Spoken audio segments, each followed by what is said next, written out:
have great news. You don't need clients to make a living with your art. In this episode, I'm going to get your creative juices flowing around the myriad of things you could be doing to monetize your work. Buckle up. You will leave this show inspired.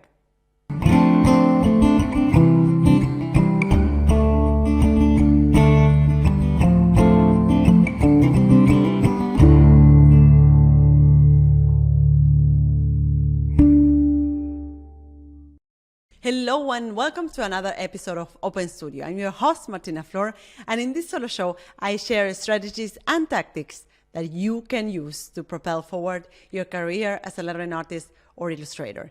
In the previous episode, I shared with you the 3 stepping stones that you need to build a career as a lettering artist or illustrator.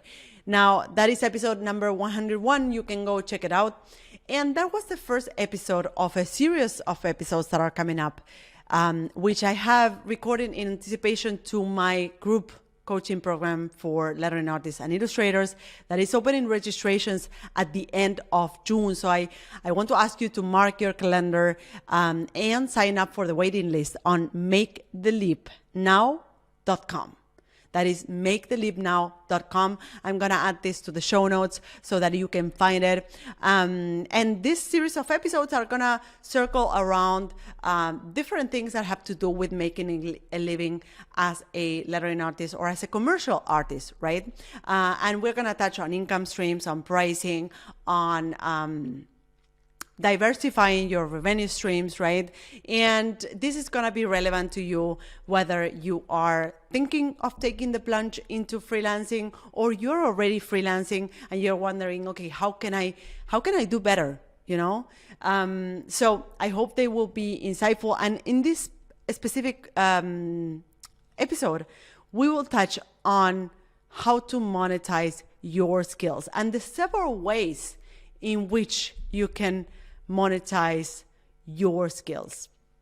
Now, in the previous episode, one of the stepping stones that I spoke about was the fact that you need to have a skill and a market to serve, in order to build a successful or a sustainable career as a lettering artist or illustrator. You need to have a specific skill and a market overlap. That means that you need to find a market to serve, right? Now, what you do in that market with your skills could be anything. And I know that many artists don't take the leap into freelancing or into working as commercial artists because they say, I don't have clients, right? I don't have clients, and also I don't have business skills to find clients, right? Now, it is true that you need someone to pay for your skills, right? You need someone who wants to buy that thing that you create, whatever that is.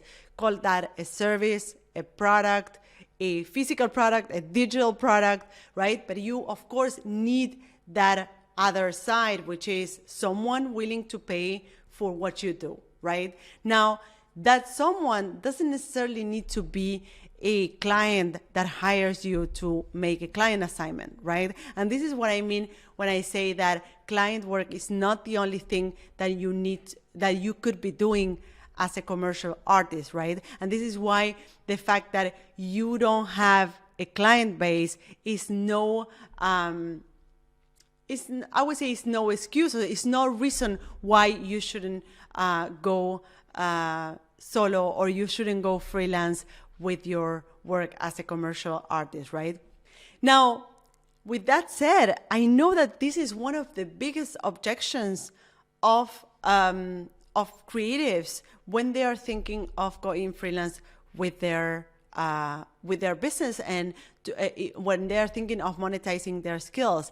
They feel that having clients is a necessary step to actually start monetizing their skills. So today I want to show you share with you some of the stories, personal stories that I have heard in this podcast through several interviews that I have conducted with other lettering artists and illustrators, but also through the experience I have had coaching other lettering artists into my business coaching program, and tell you how they have found ways of monetizing their skills, so that these experiences, these stories inspire you to start thinking of possible ways in which you could be creating income with your skills, right? And this is a topic I'm very passionate about, not only because of my story. Throughout my over 13 years of career as a lettering artist, I have done so many different stuff. I have built my business onto several income streams. And although nowadays I don't necessarily or I haven't maintained all of those income streams alive, I have tried many of them. I have used my skills, and I have tried different ways of monetizing my skills. So I have had an online shop with physical products. I have created digital products myself that continue to bring income into my business. I have created books which come back to me in terms of royalties every year. I have created work for clients. I have built online classes. I have created an online platform where I teach my coaching programs and courses. So I have experience with many of these different possibilities to create an income with my skills. And I always say that you don't necessarily need to create several income streams to make a living as a commercial artist. However, knowing that there's other ways to monetize your art as an artist beyond client work can open a world of possibilities for you. And I know that many artists out there are making a living without necessarily working for one-to-one clients or without having one-to-one assignments coming their way, right? And I'm so passionate about this topic that even in my group coaching program, Live Now, I have a specific training that is called Income Streams for Freedom, where members go through the process of brainstorming and planning different ways in which they can monetize their work. And it has had really great results for many of the members, right? Many of them have really opened their minds in terms of what they could be doing. And many of them have stopped doing what they were doing and went into a different direction in terms of monetizing their skills. So let me share with you some of their stories, because I think they will be really inspirational in terms of giving you ideas of what you could be potentially doing with your skills, right? Number one is client work. This is like the first thing you think about when you think of working as a commercial artist, right? And I want to tell you the story of Nina. Nina, when she came into the program, she was a branding designer, and she had this strong skill with illustration, and she wanted to pivot into having more illustration work, right?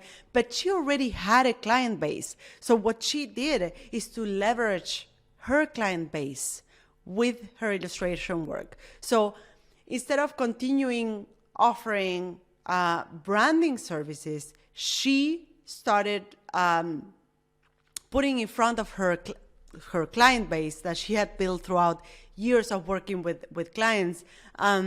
She started putting in front of them possibilities or opportunities to use illustration in their communication.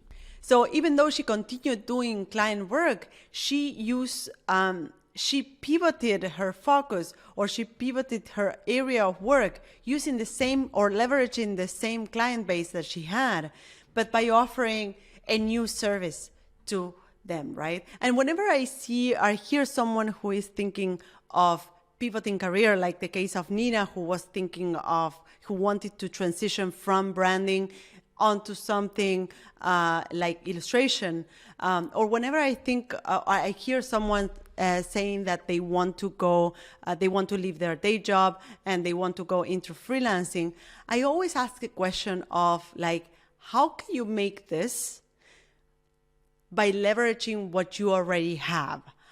How can you use the experiences, the things that you have done in the past, even when these are things that you want to stop doing. How can you use those experiences?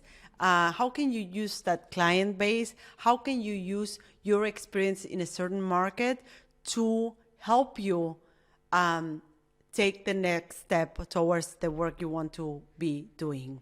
Because oftentimes whenever we are thinking of pivoting careers or going freelance and leaving our day job, we feel that we need to start from scratch.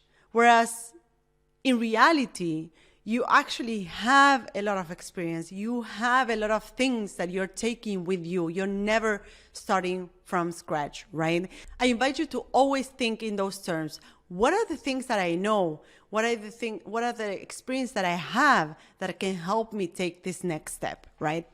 This makes it a lot easier, a lot less scary, and overall it helps you see all the possibilities, all the tools that you already have. So the story of Nina is the story of, like, if you want to do client work, how can you leverage your current client base onto the next thing that you want to be doing? If you're already freelancing, how can you leverage your client base and start offering a certain thing that you want to do more of? If you want to pivot from, let's say, graphic design to lettering or illustration, how can you start offering your clients more of that thing you want to be doing, right? And if you don't have a client base and you're thinking of leaving your day job and going into freelancing, how can you leverage your previous employer? How can you use them as your next client? How can you turn them into your first freelance client, right? So you start understanding kind of like the logic behind, focusing on the things that you could be leveraging, the things that you already have, the experience that you already have, the connections that you already have to help you in this new stage in your career, right? Hey, just making a short break to let you know that my business group coaching program for lettering artists and illustrators is opening registrations at the end of June. It's called Leap Now, and this transformative coaching program will give you all the training, guidance, and peer support you need to launch and grow a thriving creative practice. You will learn how to run a business that gives you the autonomy to do more of the work you love, as well as the income and work-life balance that you want. It happens just once a year, and we only take a small group of members into the program. So if you want to join us this time around, I recommend you to sign up for the waiting list on maketheleapnow.com. And I will let you know as soon as registrations open. Go to maketheleapnow.com to sign up for the waiting list. Now, back to the show. Client work. We just touched on the story of Nina and how she used her client base to do more illustration work. Number 2, selling products. And I'm thinking of Vera, who was also a member of the coaching program. Vera is a lettering artist, and she creates these very intricate designs, these very detailed, decorative designs, and she creates her artwork on iPad. So she built these brushes for her own work that help her be more efficient at creating her art. And later, she offered them as digital products, right? Because this was her signature style, and everyone on social media, they were asking her, hey, how do you do this? How did you achieve that? Then she turned that one thing that for her was, an everyday thing into a digital product that she sells on her shop. She also created physical products. So she has a shop that sells digital products as well as physical products. And with her very distinct style, she creates posters and postcards and prints. And she has found another way of monetizing her art, right? So the other thing you could be doing to monetize your work is by collaborating, by creating collaborations or partnerships. And I'm thinking of the story of Alana, who was also one of the members of my coaching program. And she partnered with Adobe to create a live stream where she shared her process of creating lettering. So that was beneficial for both parties. It was beneficial for her because it allowed her to show the work she does. And it was also a way of for Adobe to bring content onto their community. And of course, she was paid for this live stream, right? It was I believe a 2 days live stream in which she was sharing her process of creating lettering, and she collaborated with Adobe to bring that type of content onto the community, right? Now, another thing you could be doing to monetize your art or your skills is teaching, right? Teaching what you know, right? And I'm thinking of the story of Stephanie. She's a lettering artist, but she found, again, back to the idea of leveraging existing client. She leveraged one of the clients she was working for and created an online course. The client was a big online platform that sells online courses and online training for creatives. And she leveraged that client and she created a training which is offered in that platform and brings additional income, passive income into her business, right? So she doesn't only create lettering and illustration, but also she has leveraged previous clients or her client base to create an additional product, an additional income stream for her business.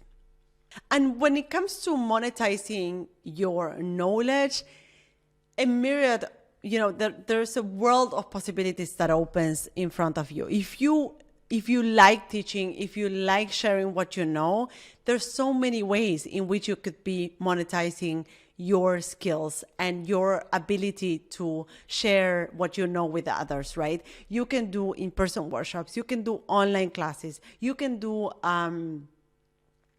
you can share content and charge for it, right? You can create a newsletter, a paid newsletter in which you share what you know with people who want to learn more about it. You can create a Patreon so that people that enjoy your content can support you and pay for it, right? You can create a YouTube channel. You can monetize your knowledge in a myriad of ways. So sharing what you know opens, can be shared in a lot of different formats, right? Now, to recap, some of the things that you could be doing to create income with your skills is, number one, client work. Working for someone, offering your services, your skills to solve someone's problem. Number two, selling products. And this means you can sell physical products and you can sell digital products, right? You can create things that you put online and people can download, or you can create physical products that people will buy from you and you will need to ship to that people, right? Now, you can also create collabs with brands or with other artists in which both parties benefit from the result and get a profit from the result. You can monetize your knowledge. That means you can teach what you know. You can create online classes. You can create in-person workshops. You can share what you know through a newsletter, through a Patreon, through a community, you name it. You can find several ways of for sharing your knowledge in different formats, right? Now, this is just an arbitrary list of all the things that you could be doing to monetize your skills. What I wanted with this episode is to open up your mind in terms of what you could be doing as an artist, because client work is not the only thing you could be doing, and it's perhaps not the thing where you will shine as an artist. Perhaps creating online classes or selling your products will be your your genius zone as an artist. And this is why I'm so passionate about income streams, because it really allows you to explore where you're great at. Where is your genius zone as an artist? Where is it that you can find that great sweet spot where you can do what you love, you can do the work that you're great at, and you can find the people who benefit from that. Find the people who really find value in that thing that you do, which is ultimately what will allow you to make a living with your skills. So I hope that this episode was helpful for you and that it has sparked a lot of ideas. And I want to remind you that this is part of a series of episodes that are going to help you build a career as a lettering artist or illustrator. So I want to invite you to subscribe to this podcast so that you don't miss out on any of the episodes. I hope you have a beautiful week, and thank you so much for joining me today. See you on the next episode of Open Studio. Bye-bye.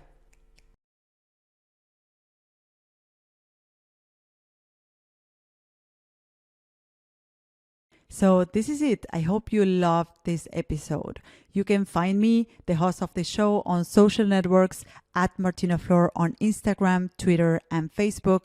If you have a question or comments, go to martinaflor.com/podcast, where you can see previous episodes, find show notes, and send voice memos with your comments and questions. You can also watch these episodes on YouTube. Just go to martinaflor.com/YouTube to find them.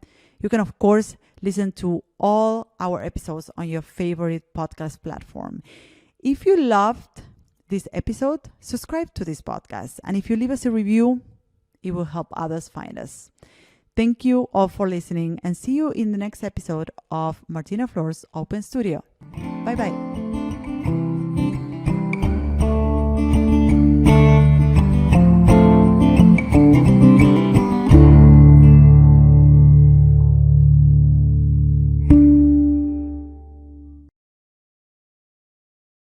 Hey, learning and mastering hand lettering can be incredibly overwhelming and frustrating. However, a proven framework can help you see real progress, populate a portfolio with standout work, attract paid assignments, and become your source of income. Sign up for my upcoming free masterclass called A Roadmap to Master the Art of Hand Lettering and Unlock Your Full Potential as an Artist. Here are what previous students have said about it. Hi, my name is Joke and I'm a lettering artist from the Netherlands. I always thought I knew about letter forms and how to create them. But somehow, whenever my lettering was off, I never quite knew what it was or how to correct it. I now feel a lot more confident in my lettering and I know what to look for. I know how to correct my own mistakes, and it's amazing. Sign up now through the link in the description of the episode. I'll see you there.